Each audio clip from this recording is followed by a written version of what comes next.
Hi guys, welcome to my channel. Welcome to Cooking Basics by Takanson. Hi, welcome. So for this video, what we're doing is making egg sauce and plantain. In the meantime, don't forget to like, share and subscribe.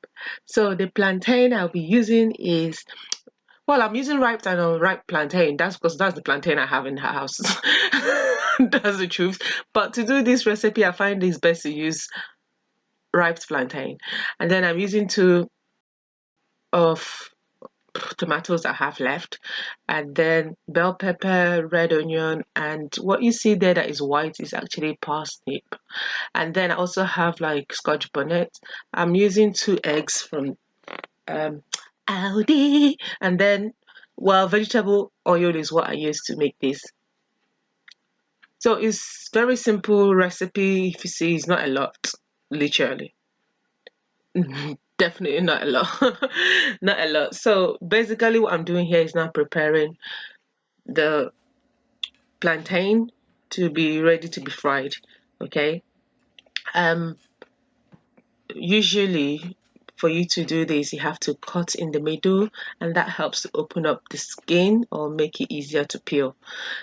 Because I'm using ripe plantain, it's a bit of a struggle because of the ripeness in that the skin got stuck on the plantain, so I had to kind of make sure I take it all off.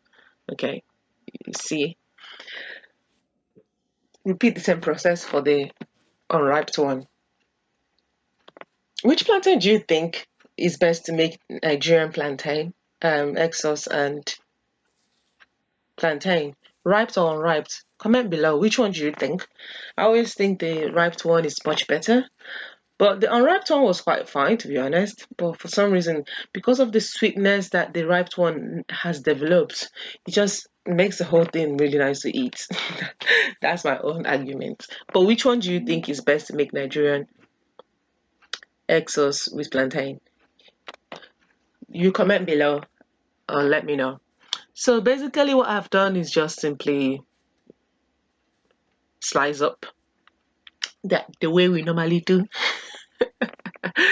Okay, this when you become so pro at slicing up plantain, like, you don't fear the knife. You're like slice, slice, slice, slice, slice. So I actually enjoy this process. I find it very therapeutic for some reason, just slicing up the plantain. You can slice it up according to the size you want. You can do this rounded, you can do it diagonal as I've done here, or you can even do it as a in chips pattern. It depends. Okay, that's the right plantain, and the right plantain cut, clean, and ready to be fried. So what I've got there is basically vegetable oil. I've heated up my pan to a great extent and tested it to make sure that it's well heated up. And the way you know is that when you put anything, it start bubbling up like that and start making various sounds of frying. Okay, and yeah, basically that's what you do, and just let it fry. I guess I don't know how people like their plantain. How do you like your plantain? Well browned or semi-browned? I think there is always a perfect sweet spot for frying both plantain and even yam. Honestly, um, there is always a perfect spot. What I'm just doing here is simply flipping it over. If you're doing this deep fry, usually you don't necessarily need to flip it over because both sides are often fried at the same time. But this is a shallow fry, so because I don't need that much oil actually to fry it. So what I just did is flip it over to make sure that the other side is also browned up a little bit and cooked thoroughly. This I liked. Okay, I like this perfect toasted way of frying it, but at times you may just want it a bit more brown or a bit more toasted. I really don't know. You guys just comment below. How do you prefer your plantain? Do you like it slightly brown or toasted a little bit more, or more brown, I think to say?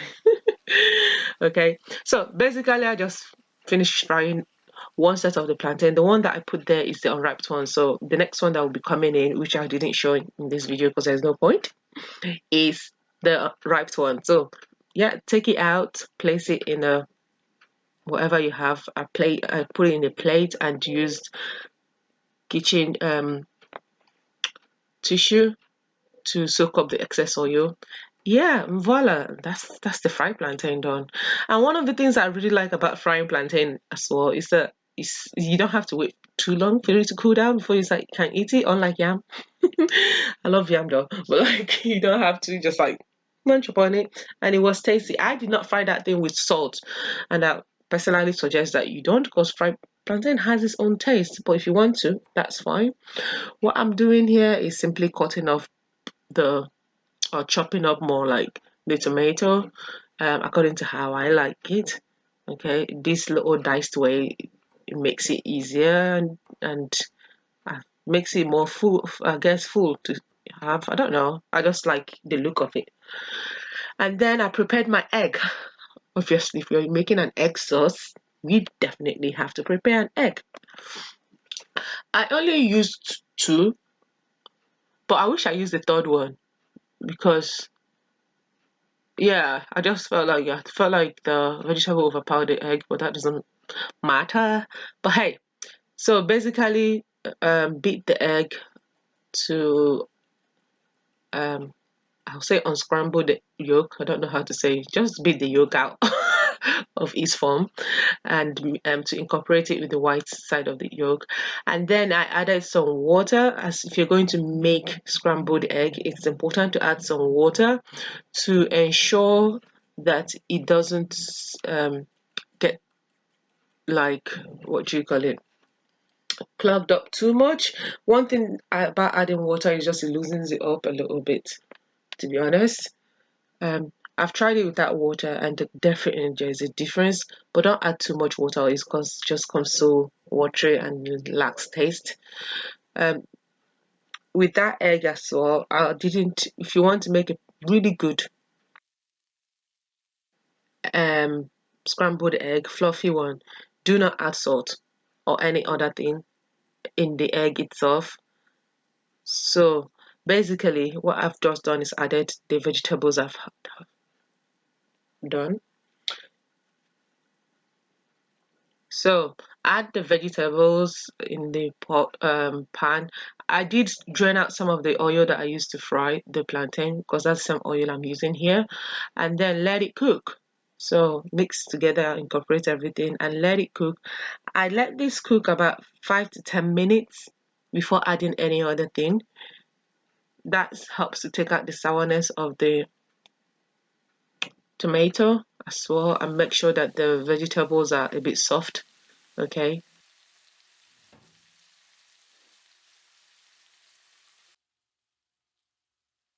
And what I chopped there is actually spinach washed, green spinach.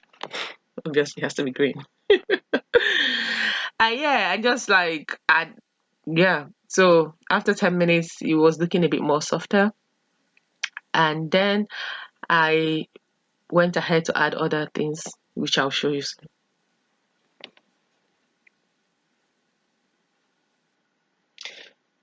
So what I've got there is actually mixed spices. So you use your own mixed spice. I did not want to show the mixed spice that I use because I just feel like whatever tastes work for you, just use the one that you already know. And then I added some salt for taste or for further taste. Okay.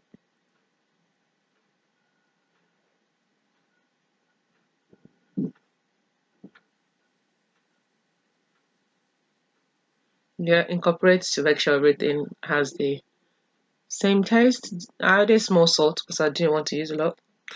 But just do everything according to your taste. And then after adding that salt, I added the spinach. I didn't let this one cook too much. I left it to cook about 1 minute before I added the, if not 30 seconds. I didn't even let it cook properly because I still wanted the green showing of that spinach. If you actually notice, right, everything is still looking fresh. So that's the point of not overcooking your food.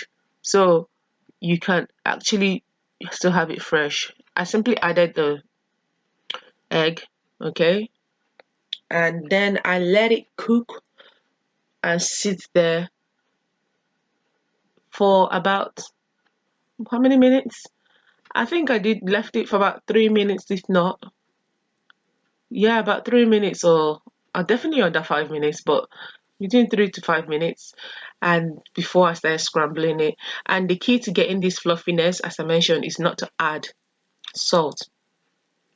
Okay. I did not add salt to the egg itself. So basically, just scramble away and incorporate everything together, and then let it cook further 3 minutes or so, and then voila, you're done. To be honest, if you notice nothing was stuck on the pan, that's because I used the right amount of oil as well as the right amount of ingredients, and the steps I used to add everything made it what it is. So on that note, I'm done. I mean, you could do actually not have to wait for further 3 minutes. You can actually have it as it was once you scrambled it. So on that note, don't forget to like, share, and subscribe if you like this recipe. Okay? Thanks for watching. Take care. Signing off. Cooking basics. Bye.